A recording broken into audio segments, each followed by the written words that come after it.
Hi everyone, I'm Fatima Al-Shirawi, your host. Welcome to the Chromatic Connection podcast, where we explore the world of our senses and how it connects us all.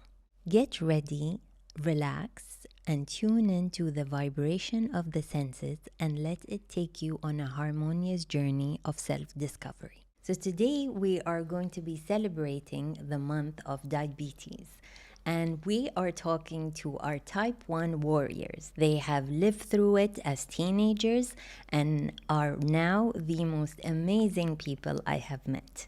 So today we will introduce these amazing warriors. First we have Caroline. Thank you, Caroline, for coming. Thank you for having me. And we have Manolia. Thank you Hello. so much for coming. Thank you for having me. So today we're going to talk about your life story with diabetes. And what are your challenges? What are the highs and lows? So the first question I have for you is, when were you diagnosed? How did you feel when you were diagnosed? Okay, so I was diagnosed when I was 17 and a half, which was a very different time than usually. It's a juvenile diabetes, so they usually get diagnosed when they're younger. I was diagnosed at 17 and a half. So I was starting to become an adult or feeling like an adult, and out of nowhere I was diagnosed. So the way it happened, I was going through my exams at school, and I was thirsty all the time. So during a 3-hour exam, all I would think about was who had water and where can I get water from, and that was my only focus during my exams. Which was very unusual. And at some point, I remember asking one of the teachers if I could leave the classroom because I was hungry. And she looked at me and she said, "But we're in an exam. You know, it's more serious. There are priorities in life." And I said, "Yeah, but I'm really, really hungry." And I almost had tears in my eyes because I'm like, I don't want to do my exams. I want to eat. That was my top priority. So I mentioned this to my parents the last day of my exams, the last day of my term, and they decided to do a blood sugar test because my dad was type 2, so we had the glucose monitor at home. And I remember him going to the pharmacy to bring some strips, and I had to call him and I said, "Get me water, I need water."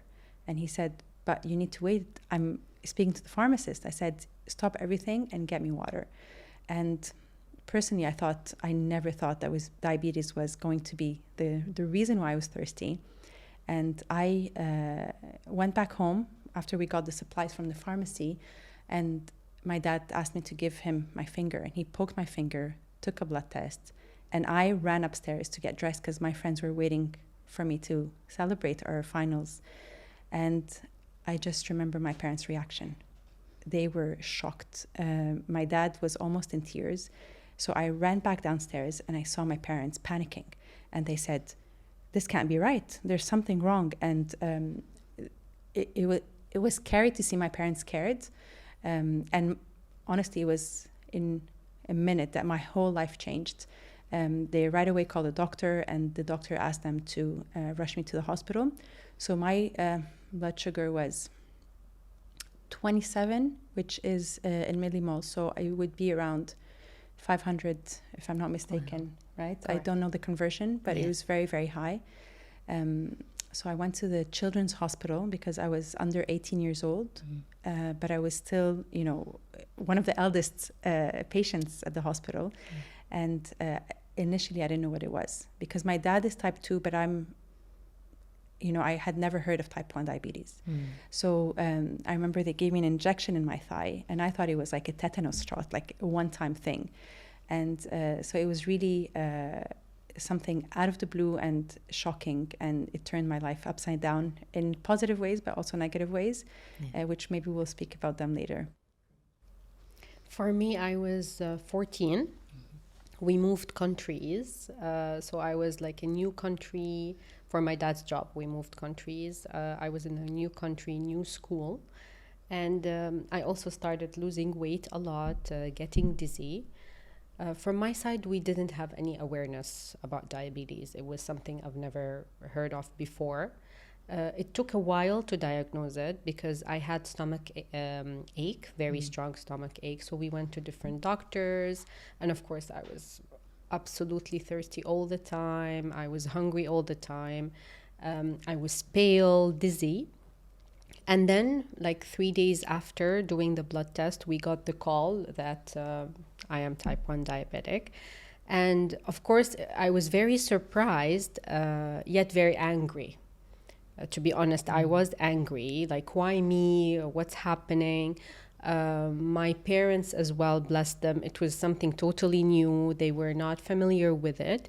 So we were kind of in this phase of, what do we do now? Do we tell people? Do we not talk about it? Because back then it wasn't, we didn't have much awareness about it. So it really was not an easy shock in my life. It's something that you have to deal with, you have to live with until the end of your life at the end. So I was angry, and then I transitioned into adapting to it, into doing what's needed, because as well at the beginning I was rebellious. No, I don't want to take my shot. Bless her, my mom, she went through a lot with me. No, I don't want to take my shot, or I will just skip it. I didn't know the importance. And then bit by bit, with the support of my parents, with the support of my doctors, I came to this awareness, to this, let's say, more stable transitioning into this new lifestyle. Right. Yeah, it's very interesting, the emotions you have when you're first diagnosed. Absolutely. I mean, I got it as an adult. And for me, same thing. It started with, I had very severe stomach pain. I was losing weight like you. I was thirsty, all that. Like, I would have a bottle and I would need another bottle after that. And for me, because I lived in pain for so long, that strangely, I was actually happy when I was diagnosed, because I figured out what it was. What it was. Exactly. Yeah. So, it's quite a roller coaster of emotions Yes. that you have when you're first diagnosed. Yeah. Absolutely. Great.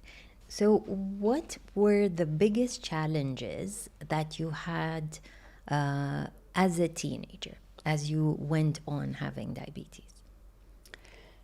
So I'll probably go first. So I remember it was, as I mentioned earlier, I was 17 and a half and I lived in Canada. So at 18 is when you can act like an adult, go out in clubs and drink and have fun. And I was, really excited for that. And, they ask for your IDs, and I was waiting to be 18 to be legally able to go out like everyone else, like all my friends. And I think the hardest part for me was that I wanted to live that kind of life freely and be free, and at the same time I couldn't go out as late as they did, because I was newly diagnosed. So I had to also learn how to adapt to this new diagnosis. And everything that drinking alcohol for me was something that I didn't know how to deal with it, because alcohol really affects your blood sugars. So it brings it high and then low in the middle of the night. So it was, and it felt like a lonely journey for me, because nobody else knew that. And what diabetes does for you is that it really makes you responsible. And it's the opposite of teenagers. 18-year-olds are like free and freestyle, and they take risks, and they go out and they party, and they do crazy stuff. This is what I was looking for. And it kind of gave me, a step back, saying, you can't be free. You can't be a normal teenager. So it was at the beginning, when I was doing injections, I thought it was cool and showing off and doing injections in front of my friends. But then I'm like, I don't want to do that anymore. I don't want to worry about diabetes anymore. I just want to live my life like everyone else. So I think that was the biggest challenge for me. For me, very similar.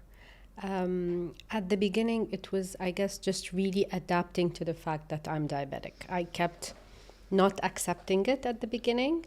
I wanted to do literally everything, as if I did not have a special condition, to the extent of carrying the insulin in something cold with ice. No, why should I do it? I'll just put it in my bag. And back then, because we were living in Syria, the medical tools were not as advanced as now. It was like the old style syringe, the thin one. I had to mix the insulins, the testing tool with the pricking the finger. So like I was 14, like you, wanting to go out, wanting to meet new friends, because I was in a new school. So I wanted to be, to fit in, you know, and it didn't help much. So this was one of my biggest challenges, because the more I fought it back, the longer it took for me to accept it and live with it and actually be healthy. Because at the beginning, I was not well controlled. It was not well controlled, despite my family's support, despite their advice, despite the doctor's advice. It took a while for me to really accept it and to really acknowledge the fact that it's something you need to be friends with rather than enemies with, because the faster that transition is, the better and more normal actually your life will be, just like how you want it actually to be. Very true. I noticed that also with like some teenagers with type 1 around me, that you see now there's so much awareness. Absolutely. So I feel that a type 1 diabetic as a teenager is more comfortable in having, and as you said, now it's even considered cool. Even your sensors, you have these like cool Exactly. stickers. So it's not so much of a stigma, I guess, that was Absolutely. before, like when we were growing up. Yeah, and the challenge, as you said, like when you mentioned about, you know, not being comfortable taking your insulin publicly. And I was comfortable with it, but I had a scenario where I was with a group of friends and they were not comfortable that I was taking it Yes, publicly. that too. You know, which, you know, these things are not things you think about if you don't have diabetes. And I completely agree with you about being friends with it. Because the faster you become friends with it, the easier your life is. Absolutely. For sure. And Definitely. speaking of taking injections, I remember once as well, because we get comfortable with it and it starts to be part of your normal life. So I'll never forget, once I was taking my shot and then my friend was like, "Oh my God, are you gonna now take your injection in front of me?" I was like, "Well, sorry, I gotta stay alive. Sorry, forgive me." But then again, I do understand not everyone is used, like, especially before. Now, more awareness. Before, it was like, what's happening? Why is she taking an injection now in front of me? So this is also different today. Yes. Today, there's the awareness, there's Instagram, communities, networks, where you can really feel you are part of a bigger community. Absolutely. You can network, you can share best practices. Back then, no, that was a challenge. Right. You were, as you said, alone most of Right. the time. Right. Yeah, I agree. Definitely, community is something wonderful for the mental health aspect of type 1 diabetes, for sure. For me, it was a game changer when, as I said, I found my tribe. So it is definitely a great thing. Sure. Amazing. Okay, how did your family and friends support you in managing your illness? You want to start? You can start. Okay. Or maybe I need how to- they didn't support Yeah, you. It's both ways. Yes. So for me, it was a surprise for everyone. And then again, back then, it was something new. So there were society confinements. There was this factor of anything new, we don't understand it, so we tend to hide it, let's say. So their love was great, their support was great. One challenge was creating the awareness for the people around me. So at home, everything was great. My parents, my grandmother, may she rest in peace, they were always very supportive. Even the whole diet at home changed for me. No more sugar was allowed at home, except like hidden in the locker for when I get my lows. It took some time for them as well to adapt to this lifestyle with the people around us, with their friends. it wasn't easy from my side, because for me it was also something new I have to adapt with, and then suddenly I have to be also cautious about what I say, what I don't say. You don't need to say you're diabetic to everyone. It's okay, we can start with it as something between us only. So this took them a while to, to transition to. So I can say their support was amazing, yet I'm sure today they would have been different. I'm sure today I wouldn't have had this little gap in how we, let's say, announce it to the outside world. So, like I mentioned earlier, I was diagnosed in Canada. I've lived most of my life in Canada. And I'm also originally Lebanese, so I get a bit of both cultures. And I know in Canada, it's not a taboo, like it would be in a Lebanese culture, for example. So I remember really well, my grandmother used to talk about a family friend that we knew, saying haram, their daughter is type 1 diabetes, haram. And I remember not knowing that girl and always worrying about her, because that's how my grandmother, spoke about her. She said, I spoke with her mother today and they're going through a hard time to adapt and to learn. And, I also find it's harder on the parents when the child is young, because the responsibility is on the parent. But I was diagnosed at a later age, so I wanted to be responsible. I don't want anyone from my family to help me with anything. And I didn't give them the chance to support me. For me, it was like an ego thing. It's like, I can take care of myself. My dad was definitely a great support, because he was type 2. So he was the one who understood what hypoglycemia is. Even today, nobody in my family knows what I go through when I have a hypoglycemia, because some days I have hypoglycemia and I can't move and I'm about to faint, and some days I have a hypoglycemia and I can still act normal. So they don't know when the urgency is. My dad was the only one. Whenever I would tell him that I'm not feeling good, I'm having hypo, he would run and get me juice and tell me, okay, don't speak, just let it pass, and then you can speak to me, because he went through that. And he related the most. Even with hyperglycemia, when I feel tired, I always have to explain and justify that I'm not feeling good right now. I stopped doing that because I just live with it. But I find that family members who live with you don't necessarily know what you're going through as a diabetic. Absolutely. So if I asked for support, it would be there, but I never asked for it. I was very proud, and I'm like, I'm doing this on my own. So yeah, I think that's sort of our survival mechanism. Yeah, I've noticed I was doing that at the beginning also, where I can do this, I don't need anyone's help, and it's true. Like, people don't understand that when you have a hypo, it's literally a simple task of you walking from here to there. For a normal person, when they're tired, is a 5-minute thing. For us, it would be an hour just walking there. Yeah. Because you can't breathe. Absolutely. Your body can't move, what one of my coaches actually advised me, because I had that frustration at home, because I went through the don't tell people you have diabetes, and be selective with Absolutely. who knows. And you're a girl. So when I had done sort of my story when I was diagnosed, because I was diagnosed with LADA, which is very difficult to be diagnosed, because when you test, it shows a type 2, but actually your treatment is a type 1. So I wanted to share that, because I really didn't want people to go through this whole trauma. And I had some people tell me, you've literally shot yourself in the foot by telling everyone you're diabetic. I was like, no. It's awareness. I'm like, this is normal.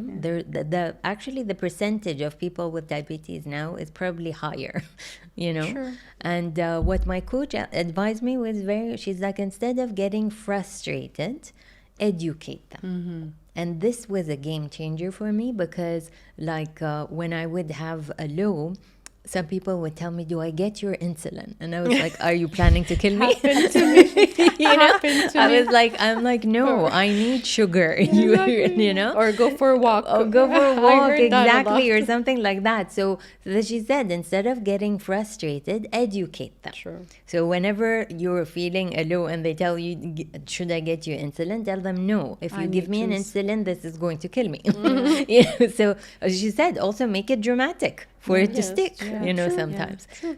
So that's definitely a very good tool, educating people around you. Absolutely. Yeah, for And sure. I just want to mention something. When I have hypoglycemia, I've noticed that I can't have the right state of mind to say I need juice, even if it's right there in front of me. It's the process to know that Foggy. your body, it's foggy. So, Yeah. you know, some very close friends or family, they said, but you can drink juice. I said, yeah, but my mind doesn't process it. My brain Yes. doesn't process that I need juice Right. because I'm that low. So sometimes I need someone to think on my behalf Yes. and actually open the juice and give it to me and let me drink it. This is when it comes really low. And now I have 2 kids and they actually know when I'm low and they say, Bless you need them. juice. Yeah, you need juice. Aw, Because sweet. I taught them and I educated them Yes. easily and they learn what I've taught them. So That's for them, it's amazing. easy. When mommy's Exactly. low, we get her juice and they know. So That's Exactly. wonderful. Exactly. And so, see, it's perfect, and it's a support system, Yes, you would say. Absolutely. And the connection as well. Yes. Just like what you had with your dad, I believe it really gives this positivity into adapting Yeah. with things. For me, I have it with my sister. She was diagnosed after me, and truly, like, we call it sister power. Like, when she tells me I have a low, خلاص, I know what she's feeling. Yeah. Even me, like, for example, my mom tells me, stop eating, it's gonna go high. Like, you know, sometimes we tend to overeat, and my sister just tells her, Mom, just leave her now. She cannot logically think Yes. now. So this Right, connection, that's the importance of community groups, I Yes, believe. yes. Because maybe you don't have a diabetic in your family, yet connecting with people who are going through the same things, Absolutely. I truly believe is Yeah. very important. Yes, very true. How is your relationship with your healthcare providers? Okay, so I had different ones throughout my life, especially when I moved from Canada to Dubai. It was hard for me to find really good healthcare. Even till now, I think I might have found one. I'm not going to give names, but I think I might have. What's important is that to find not just a doctor who looks at your numbers and says, okay, these are your numbers, just change that and that. I went to a really good hospital. The doctors were amazing on paper, but they didn't help me. They didn't help me with my, you know, it's a mental challenge. You know, I would come, I actually, now that I'm thinking about it, I actually struggled with some doctors, especially when I was pregnant for the first time. I was trying my best. You know, pregnancy on its own is very stressful. So I remember going to see that doctor who's in a very good hospital telling me, you're not doing a good job. Your baby's not going to be okay because you're not doing well. And I'm like, I don't want to hear this. You cannot tell me that. I don't want to hear this. Absolutely not. And I'm like, as good as you are on paper, you cannot speak to a diabetic and a pregnant woman Absolutely this not. way. Yes. So for me, finding doctors is very important for them to connect and understand what diabetes is and not just give lectures and say you need to do this, because it's easy to say you need to do that. That's what they learn in med school. But in reality, I know more than they do. Yes. You know, I can teach them things. So it was really challenging to find the perfect doctor who can relate with everything that the diabetes comes with. Diabetes is not just taking insulin, eating well. It's a lot behind it. So I had one doctor that was amazing. He moved back to Canada. He was in UAE and then he moved back. And he's the one, I even told him, I said, I wish we can reproduce, because every time I would go see him, he would give me updates on the new technology. And he would tell me, you know, so many tips. So it was very informative. Other doctors, sometimes they just look at your numbers and they say, okay, your A1C is this much. You need to eat better. Yeah. I'm like, yeah, but I know, I already know that. Help me do it. Help me, Yes. tell me what can make my life easier. Right. True. So Very true. yeah. Yes. Same, exactly the same for me. And like till now, I cannot say I truly found the doctor, because it's not personalized. It's just like you said, Caroline. They just, oh, your A1C. Let's do a urine test. Let's do the ketone test, and that's it. and some of them, like, they didn't adapt to my lifestyle, my personality. I'm a kind of person, since I was diagnosed with diabetes, I do not want to feel overwhelmed with it. Exactly. And instead, and I mentioned that, and instead, okay, you have to get a paper, you have to monitor your sugar before and after, and write me exactly what you wrote, and write me the insulin doses, etc. So I know this is what should be done, but it was too much that I stopped going back. Like literally, there were like 2 months I was hopping around doctors because I just couldn't find. And until now, I can say I just go for the sake of doing the check and getting the insulin prescription. But until now, I did not find a doctor with whom I can connect on a personal level, on a mental level. And that's what diabetes is. Exactly. I don't even remember one doctor who ever asked about my mental health. That's true. Ever. Ever. And it's the biggest load. Of course. It's the biggest load. Of course. Mental health affects us physically in ways that are unimaginable. Like for me, for example, immediately my stomach. Anything that is stressful for me, if I'm stressed from high sugar or at work, my stomach immediately, and I start getting highs. So yes, unfortunately, till now, I'm still on the look for doctors who can really give a personalized approach to diabetes, to give the patient the importance rather than the illness the importance. Because today they give diabetes is the star of the show, not the patient of diabetes, the star of the show. Yeah. Very true. Yeah, I mean, also with me as an adult, same thing. Like my journey of finding like the perfect doctor has been so challenging, but like integrated medicine is the approach to diabetes, honestly, because it's not about balancing your diet or your glucose. It's also the mental health side of it, because stress, I feel, is the main source of why you're diabetic and why it even triggers it, you know. Lifestyle, yes, is definitely, I would say 50%, but the other 50% definitely has to do with your mental health. And for me, stress, my lifestyle, the stress level I was under was the trigger, you know, and I went through a nightmare with doctors. Same thing, like as you said, like I'm coming in scared, I don't know. And you're telling me, like I had a doctor tell me, well, finish, your life is going to be with insulin and this is it. And every time you just have to increase it. But then when you increase insulin, You get they lows. don't understand what happens to you. Exactly. Yeah, you suffer with constant lows. You gain weight. That's another part that nobody talks about. That you gain so much weight. So you kind of have to figure out, okay, how do I use the insulin I need? How do I get rid of the other half? And at the beginning, I didn't know this. I had actually reached to 80 kgs. Wow. Because I didn't You know, didn't know. that this was happening because I was taking such a high dose. So nobody told me that, okay, your objective is to lower taking the insulin. And with that, it's like, you know, you have to exercise, you have to do this, you have to do that. So the objective is to lower taking the quantity of insulin, you know, but nobody ever told, and your doctor is supposed to tell you that. You know what I mean? Of course. So I'm a believer of integrated medicine, for sure. That's absolutely true. There isn't even a way to increase your awareness. I mean, I am diabetic, but I would love, like, okay, recommend for me videos to watch, books to read, your other patients who have gone through the same thing, and I can learn from them. No, it's always like bam, bam, bam, numbers. And like I was even told once that, it looks like you don't know how to keep your life organized. Like a generic judgment suddenly because I had highs a lot. And it's not like we're happy when we're not, where we don't control our sugar well, right? You feel guilty, you feel, I don't know, you Impatient, feel ashamed, yeah. impatient sometimes, like what's wrong with me? Why am I not able to control this? Yeah. And on top you get your doctor telling you that, so you feel, you just like want to throw yourself in this bubble of shame and just leave, you know? So yeah, it's not easy. Very true. Okay, What strategy did you use to cope with the emotional aspect of diabetes? When I was first diagnosed, I would say sharing. Sometimes it was oversharing and crying and screaming, but I was still sharing. Gradually, I think it was just self-awareness and self-love.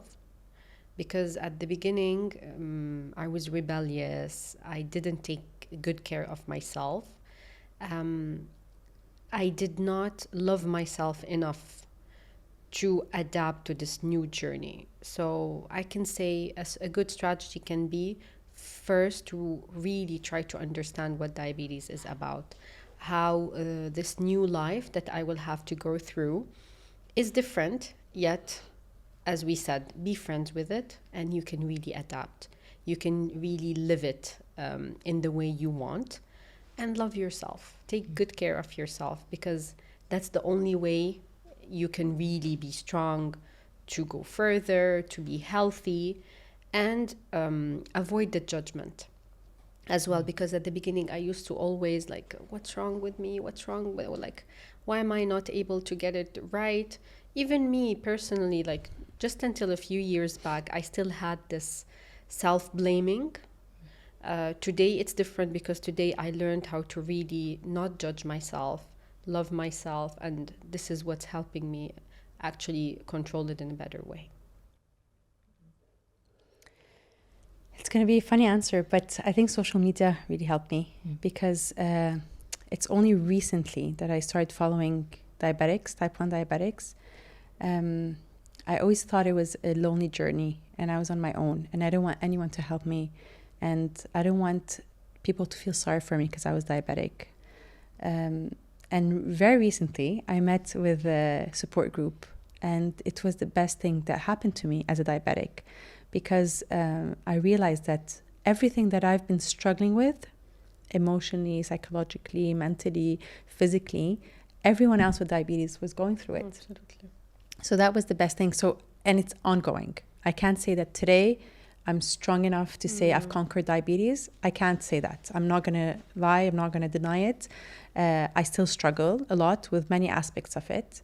But I think having that support group. So the best thing about today's podcast is I just met another diabetic that can relate with so many things that I'm going through. Correct. And it just makes me feel like, oh, I'm not alone. And it's normal to feel that way. It's normal to feel overwhelmed. And I remember once I spoke with one of the ladies I met at the support group. And, you know, I've always been on a pump, on an insulin pump. And then suddenly it broke down. And I had to go back to injections. And I realized, I said, although pump is the best thing for diabetes control, I didn't want to go back. And I was thinking, I'm like, is it because I'm lazy? Is it because I'm procrastinating? And she made me realize that it's healthy. It's just because I didn't want to feel attached to something or dependent on something. So the network helps you realize, and that's the best support that I can have for my emotional challenges, I think. True, 100%. Yeah, for sure. And also the exchanging of the knowledge. Like,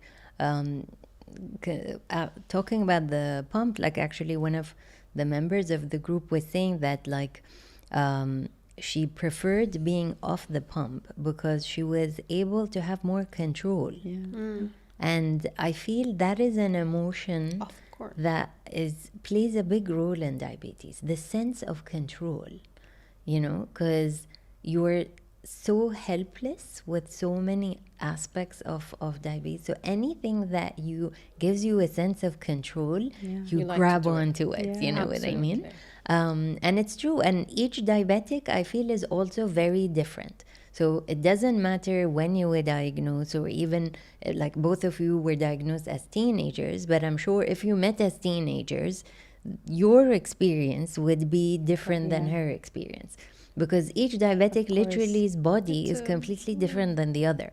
It's just, yes, maybe the symptoms are the same, but the way your body reacts, the way you cope with it, also your environment. Each person's life is very different. So, I mean, the stories in the support group, there was one teenager who had parents which were like yours, which would like made sure there were no sweets in the house. They made sure she took her, and they were another person where the family completely rejected the idea that the child had diabetes. Denial. So she actually was not taking her insulin because she convinced herself, I'm not diabetic, because her family was not supporting her. So, they're both diagnosed at the same time. And what also came out from that session is that the one that had overprotective parents and she was annoyed by actually started appreciating. Absolutely. And the other person was like, no, they are people that can support me. And we did also speak with her. We said that, don't be so fixated that it's my family, therefore they have to help me. There are so many different aspects. I mean, support group is one of them. Like I've made wonderful friends in the support group, and I actually do support them. Like sometimes they need me to come to the doctor with them, I'll go with them. Absolutely.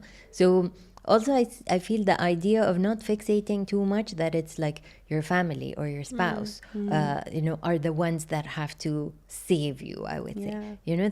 There's so many other aspects, people, mentors also, like somebody who is also diagnosed longer than you can be like a mentor to you that, walks you through the journeys you're going to walk through. So there's so many different ways of, I guess, managing our mental health. Especially today. Yes. Especially today. Yes. Today, like, I believe we are lucky to live in this era where there are technologies, awareness, Instagram, social media, focus groups, communities as well. There's a diabetes day, like World Diabetes Day, where you kind of, I don't know, celebrate that you have diabetes. That wasn't like when I was first diagnosed, that wasn't there at all. Yes. So I guess like we can take it with positivity and say, at least I am living now where this is happening. Yeah, and World Diabetes Day started in 1980. Exactly. Imagine. So it's how new it is, I would say. Exactly. Great. Yeah, and I mean, just back to your point is that sometimes parents themselves, and I think of children because it's a juvenile diabetes, is type 1 is a juvenile diabetes. Is parents don't always, it's also for them to accept that their child, so they're probably not on the same pace and page. So, I feel for these people who cannot, relate to their parents for support, but there are other means of support. And I think as diabetics, the best thing that can happen, and that happened to me, is to meet other diabetics. That's the best thing that can happen. Yeah. And create awareness and support and speak to each other and cry and laugh. True. It's important actually to to have. It's important to also have a sense of humor about it. Exactly. So like in our group, you see, like we're always sending these jokes, which we can only relate to. Yeah, exactly. Yeah, but it's I think that also helps the mental health to to have a laugh also about it. Absolutely. So the memes that I see online about low sugar, my sister and I send to each other. Yeah, definitely. You just laugh and say, oh my God, this happens to others as well. Yeah, so I feel that also like relieves the stigma that, oh my God, you're diabetic and it's the end of the world, Exactly, True. absolutely. It's something that you adapt to, you make friends from. There's so many different aspects to it. Yeah. Sure. Great. True. Do you feel diabetes in any way affected your relationship with people? I think, there are different friends in your lives. There are ones that I met when I was very young, before I was diabetic. And they knew me so well, and we had that very close bond before I was diabetic. So I think these, I just have their names at the top of my mind, but they've been the best support throughout because they saw me before and they saw me after, and they saw how it changed me. And then you have the ones that you met after you were diabetic. And for me, it felt like I don't want to be a burden, and I'm speaking about relationships. My husband or my boyfriends at the time, I didn't want to feel like, I was, because it is a responsibility. you know, and the more the person or the spouse is involved, the less you have to go through it, you know, because so I didn't want that to be not wanting them to be with me because of diabetes. So it probably did a negative effect where I, you know, took on everything and I said, I'm doing it and nobody's going to help me. So I think, you know, it's not like a straight line. It depends on the person. It depends on the relationship.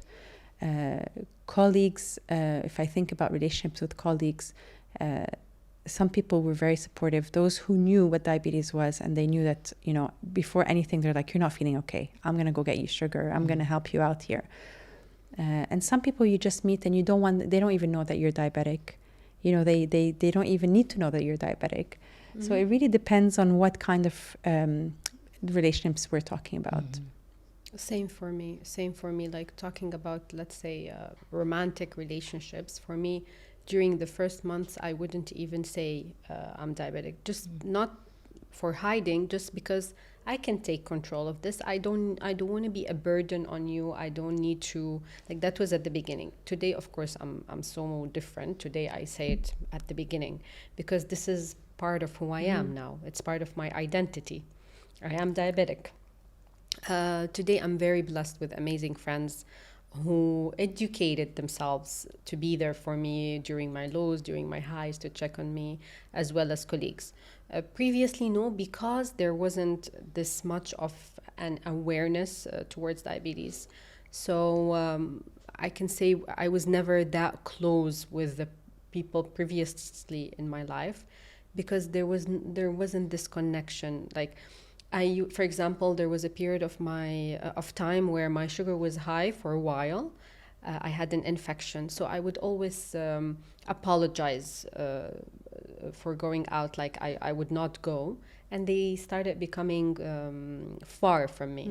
They wouldn't even tell me. So I blame myself, or somehow it was kind of my fault because I didn't tell them. I didn't share what they would think, okay, so you're diabetic, you have high sugar. Can't you just take a Panadol or something? Like literally and I cannot blame them because they didn't have the awareness. And back then, researching was not as beautifully easy as it is today. So today I can say my relationships are mostly positive with my colleagues, with my partners, with my friends, yet previously it was not the case. There was always this gap, there was always this wall with close people because of diabetes. Okay.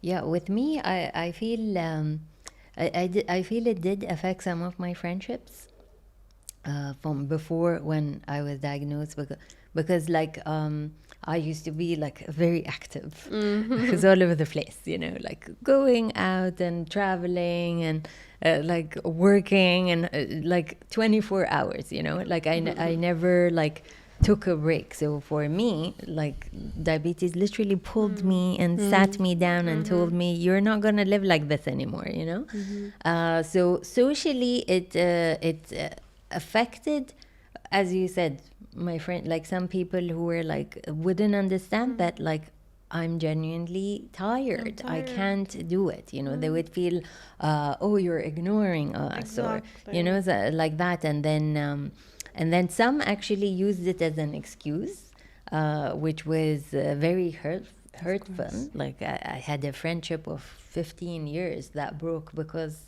of this situation where we were arguing about something which was very logical, and my sugar was balanced at the time. So and she actually used my diabetes as an excuse. Wow. Because she, for example, didn't want to admit her mistake, and she was like, no, it's you have changed since you were diagnosed. Diabetic. And I was like, That must have been very difficult. it was very hurtful because Absolutely. I was like, how can you use something that is basically affected me so much as an excuse to win an argument? Absolutely. This is where, like, as we said, there's not a lot of emotional intelligence, I think, in approaching this aspect of being diabetic. But also, like I would say, yes, like thinking of marriage and relationships, you know, you think twice before it, because as you said, you're coming with a baggage, you know, and you don't know if that person is ready for it, Sure. Absolutely. you know. And I gotta add as well, Fatma, in our society, and Carolyn, maybe you can correct me if I'm wrong, it's always, oh, you're a woman, what if it affects, you know, the generation, and then like you, some people judge you that, oh no, she's diabetic. So like even some people used to say, how are you now gonna like meet men? Aren't you worried that their mothers would tell them, no, you cannot be with a diabetic? So this alone creates a very big load on your mental health, Yes, right? Because why are you defining me for something I did not have a fault in, something Exactly. that just came to me and changed my life? Yeah. So this as well helped me filter people who would think that way, who would like affect me negatively. Maybe they're just opening a topic. Like a few years back, like one of the people I met at work, oh, so you're diabetic, how is it finding relationships? Like, you know, is it easy to be with someone and then this person to have to live with a diabetic for the rest of their lives? And they wouldn't understand the effect of these few words that they say. So with these kind of people, I would never be able to do a connection, because they would just, you know, they're just judgmental. So I believe relationships and diabetes is all about people being empathetic and not judging. If you don't understand it, please research it. It's just one Google click away. It's one Instagram click away. Just understand it. Today, awareness is way easier than before. Very true, very true. Yeah. Like for me also, as you said, when it society and like, will you be able to have children? Yes, And that's something that we have the biggest example. Yes, and that's the Yeah. thing. Like actually, when you came to the support group, it was hope for me, Of because course. you know, you had diabetes since you were a teenager. You got married, you had kids. You, as you see now, your kids are your support. So and there was another person who was also married for over like 30 years. And she was like, yeah, I have diabetes since I was a kid. And I told her, how did you meet your husband? And this was interesting. So she came from an Indian culture, which is very much like our Arab Of course, culture, which yes. is very much Taboo about and Taboo, like yeah, taboo like, and, you know, the secretive mother's and, choosing and everything. And she was like, no, I did have problems with proposals, because, you know, people like the She's mothers diabetic. didn't Of want someone. They're course, like, how's she going to get a child, or so forth. And ironically, she met someone whose mother was a nurse.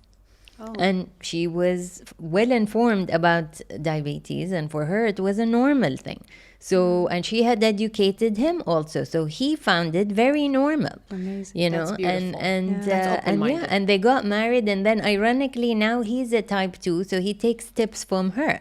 So you know, so stories like this give you hope that like you're a Absolutely. normal person. You know, course. you can have a partner, you can have children, you know, you can have relationships. It's just I guess it has to do with how educated the other person is. Absolutely. You know, and also I feel it's also how we think about ourselves, because it's not always also the other person. Sure. It is how we think about ourselves. So you know, not looking at it as something that hinders you. You should look at it as something that is empowering. It's a strength you are bringing to the relationship. And as you said, you know what it is? You won't pick on the small things in the relationship, you know, from the Or I example don't you worry. gave us. You know, Yeah. like sometimes my kids have something and I'm like, that's okay. It's not Yeah. life or death, you know, Yeah. like it's just like move on. It's fine. It's part Yeah. of, it's part of growing up. It's part of viruses. It's part of life. Yes. Absolutely. So no, it definitely makes you a stronger person. Yeah. And I think this comes with age. Like you become more mature and more confident. And then, you know, at the beginning, you might question even yourself. True. My first question was, can I have kids? That was my first question, because I was 17 and a half and I always wanted to have kids. So, you know, people vocalizing it is something I realized that, you know, they say things that they shouldn't say, probably not intention to hurt you. Exactly. But as a human being, we take it and we just, you know, we're like, no, I am who I am and I'm proud of who I am. Right. And if you're happy with it, welcome to my life. If you're not happy with it, So Exactly. true.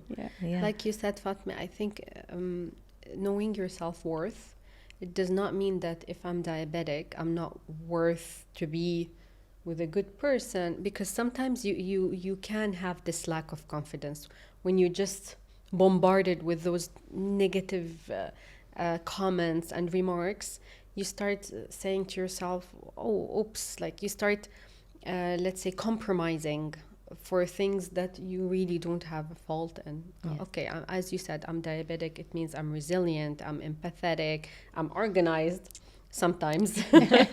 But, you know, it's just about how we carry ourselves around and our self-worth and our self-confidence, I think. Yes, very true. Amazing. How has advancement in diabetic technology helped you manage better? So I was on the pump for a very long time, the Omnipod. And then about 2 years ago, I changed to the Tandem, which was a loop with the Dexcom G6. And it definitely was amazing. Now, it has a lot of pros, but it also has cons. So technology is amazing, but it also, you need to rely a lot on it. And I've had really stressful situations where I was out. And one of the worst incident for me was when I was in the Maldives with my husband, trying to have a very relaxing, because, you know, Maldives is the most relaxing place to be on earth. And for me, it was the most stressful. Wow. Because of technology. So my Tandem, I think it was on Tandem, but something happened. I had to replace it, and then I was left on the replacement basically, and I was really nervous. I'm like, I have 2 more days. What if something happens to that replacement? Because I'm in the water, I'm doing something. So technology. If I have the choice, and I do have the choice to go with injections or with the technology, which is the pump, and there's more and more, so many technologies, I can't keep up. I honestly can't keep up. And back to the, you know, when we were talking about doctors, I wish someone can just tell us this is exactly what's going on, and you should be on this now and not on that. But I would choose technology because it makes your life easier. It you know, it reads numbers for you, and it there's algorithms to help you control your blood sugar better. So I was definitely on more control when I was on pump that had the loop with the closed loop with the Dexcom. So technology is definitely there for us, and we should definitely take advantage of that. And there's a lot coming our way. You know, I'm reading things and I'm like, which one do I start? So I'm just giving it away to see what people's reaction is. But we're really, I think diabetes is something that people are investing in. And, you know, I don't think we'll ever have a cure for it, but definitely something to make our lives much easier. Absolutely. Same for me. For me, I tried the pump, yet I'm back to the injections.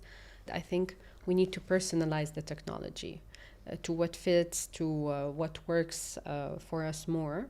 And I am also looking forward, because I keep seeing on Instagram this like new, I saw like a sensor that is also a pump, and it's just like, it looks like a sensor, and it's as well an insulin pump. I think they're testing it now. So I get hopeful when I see those new things, the inhaled insulin as well. So, you know, like things are getting better and better and more hopeful, which is amazing. Again, comparing to before when I was first diagnosed and I had to use those thin, long injections, today is so much better. And I'm really, really feeling lucky about that.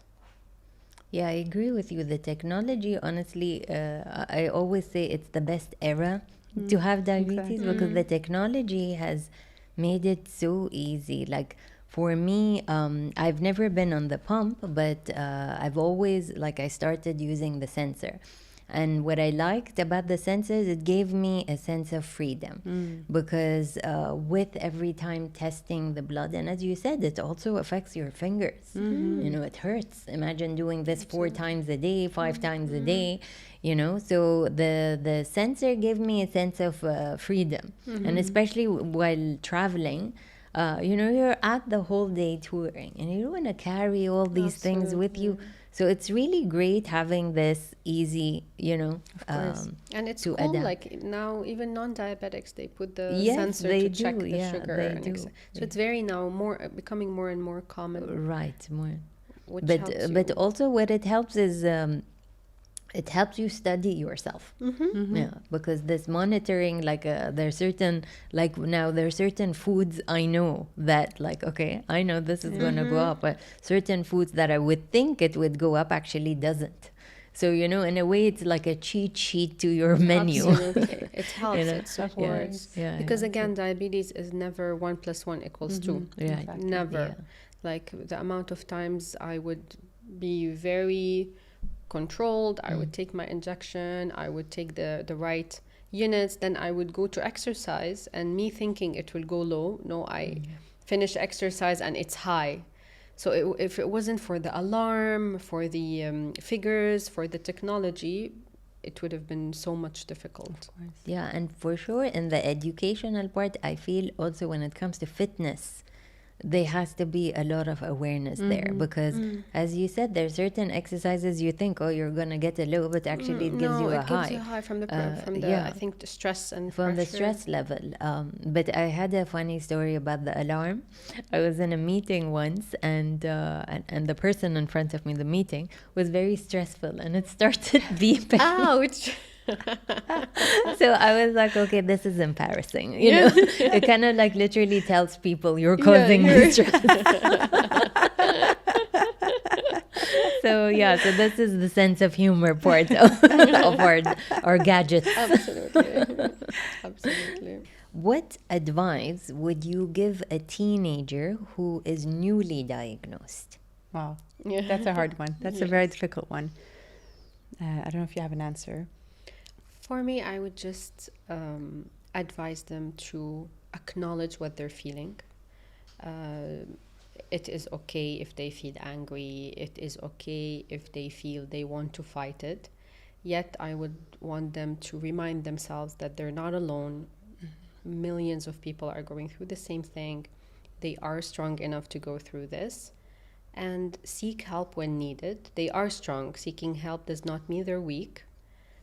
They are strong. Seek the help that is personalized. If they're comfortable with Instagram, if TikTok, doctors, friends, yet just to educate themselves more about it. And take your time. Don't push yourself. No pressure. Just make sure you understand this new lifestyle. It's not an enemy. It's just something new that we have to deal with. Yeah, the reason I said it was a difficult one because I think being a teenager is not an easy phase. It's one of the hardest. You have all your hormones, you're so much going on in your life, and having diabetes on top of that is definitely not easy. So don't take it lightly, and but at the same time, don't lose hope. Getting a network, telling your friends about it, speaking about it, opening it up, and not living it as if it's a shameful thing. Absolutely. Is something that would definitely help their life, and really get the support that they need. Sure. It is out there. Social media is amazing because I've recently discovered some accounts that are so inspiring, and some are doing that, just diabetes talks. And, they can do that as well. They can, be proud of that. And they're going to become, I would say every diabetic has a special thing about them. They're very different than anyone else. And they're going to be strong. They're going to be leaders. They're going to be so much more. But just there's light at the end of the tunnel, and just keep up. Yeah. And have fun. I would just also like to Yeah, add, of have course, fun. of Like course. there is an element of fun. Course. Like whether it is enjoying that spoon of Nutella during your lows that you've been craving, or sharing with your friends. Like, there is always an element of fun when you want to have fun. Yeah. So definitely don't Of miss course, the fun of course. part. Nothing stopped me. Really, like, it was just in the mindset that, oh, I'm diabetic now, I can't do this. But in reality, you would do it. in reality, you can do everything. I remember my friends telling me, "You're diabetic, you can eat this." I'm like, "Of course I'm going to eat this." Yes, And I'll just probably inject myself a bit more or run a bit more. So you just work around things. And Speaking about that, exactly yesterday, one of my very close friends, so we were with like a person we met, and she was joking around saying, haha, during your 30s, when you go out, someone has a headache, someone, has back pain. And then she turned to me and said, but not Manolia, she's diabetic, but she's the most hyper, the most energetic, the most fun person you can meet. And this really gave me positivity, because true, when you're diabetic, you can really do anything. Yeah. Just as long as you take care of your health, you make sure, you are controlled, but it will not prevent you from whatever you want to do. You just need to do it cautiously rather than recklessly, I guess. What's a common misconception that's out there about type 1 diabetics? I think for me, it was, but you're young. How can you be diabetic? Or you're slim. How can you be diabetic? I think that for me, that was the biggest misconception. True. Is that you look healthy. How can you be diabetic? True. I think the same.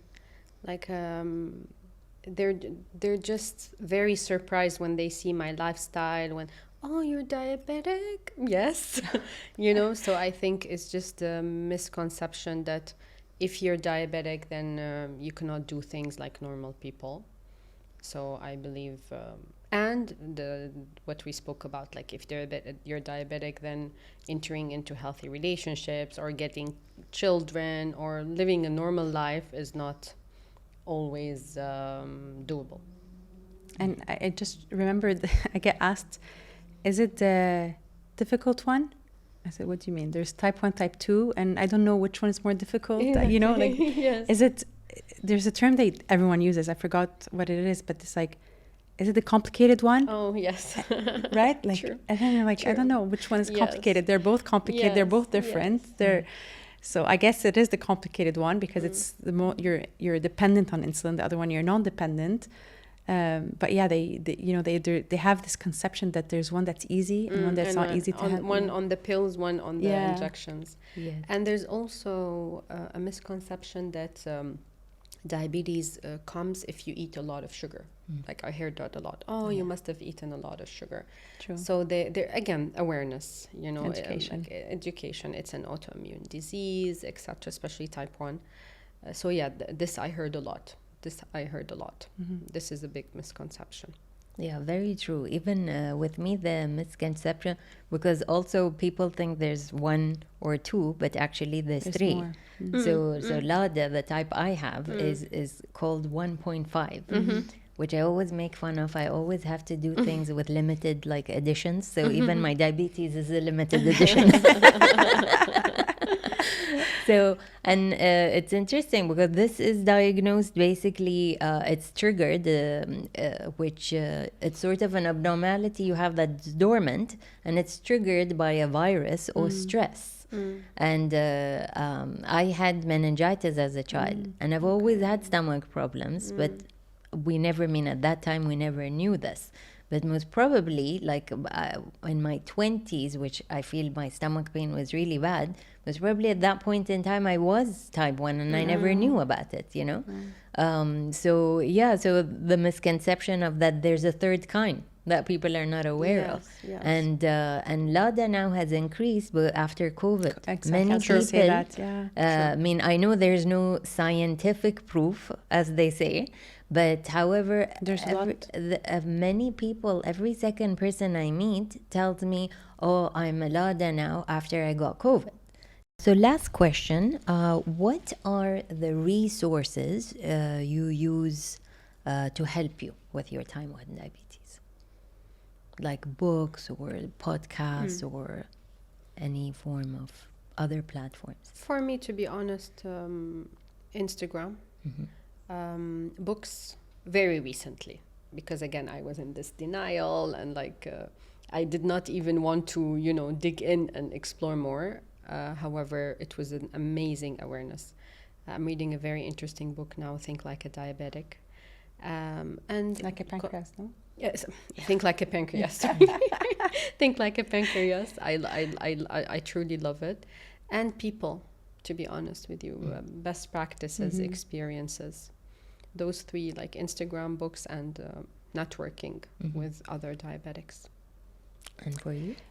So for me, I would say after the kids, it became very overwhelming because as any new mom, sometimes she'll say she forgets to take care of herself, right? So imagine you're diabetic.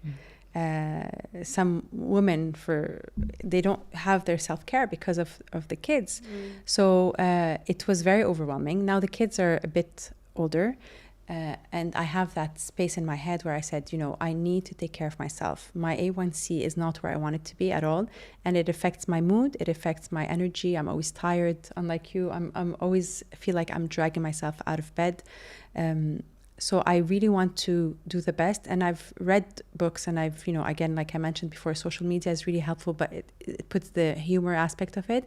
But I recently found some coaches for diabetes that this is my next step that I want to do, because they help you with every aspect of your diabetes. So with your nutrition, your exercise, everything. So it's very nice. I've spoken with a few of them, and I haven't committed yet because I need to go through insurance.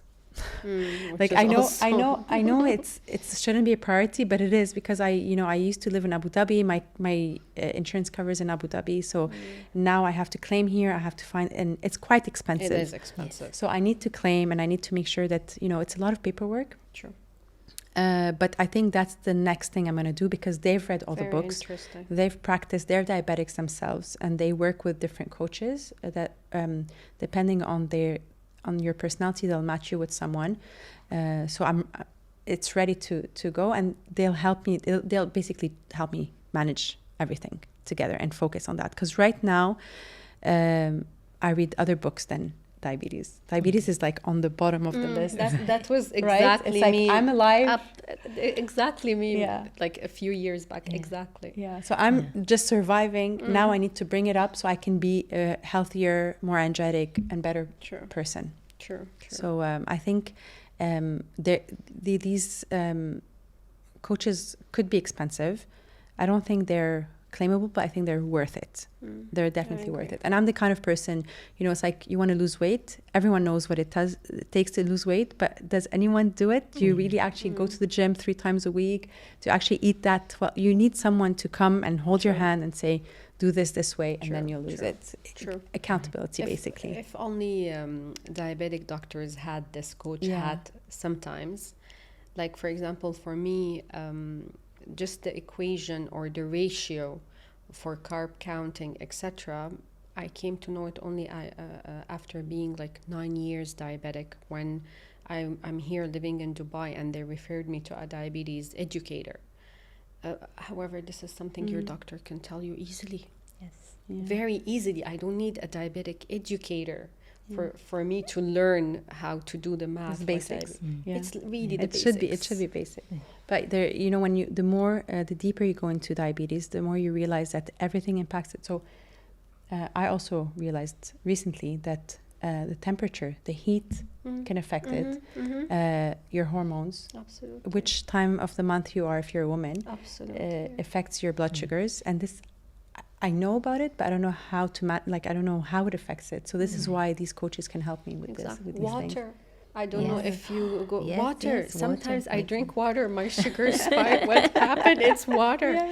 So, dehydration. Yeah. Exactly. No, I agree with you. Like, books are amazing. Coaches, for me, that has been my resource. Like, the coaches have really helped. And also, I love reading medical research. So that's one of the things that honestly has been my resource, where it kind of like gives me hope that I know there's things being done to improve this disease, find cure. So I like research is one of the things that definitely is, I would say, my resource for coping with this. So. Yeah. Amazing. Thank you so much. This has Thank you been for a having great us. Thank you session, for and I'm having us. honestly honored that you trusted me to share your story Thank with you. me. And I wish you all the best. Thank you you so very much. much. Thank you so Thanks. much for having us.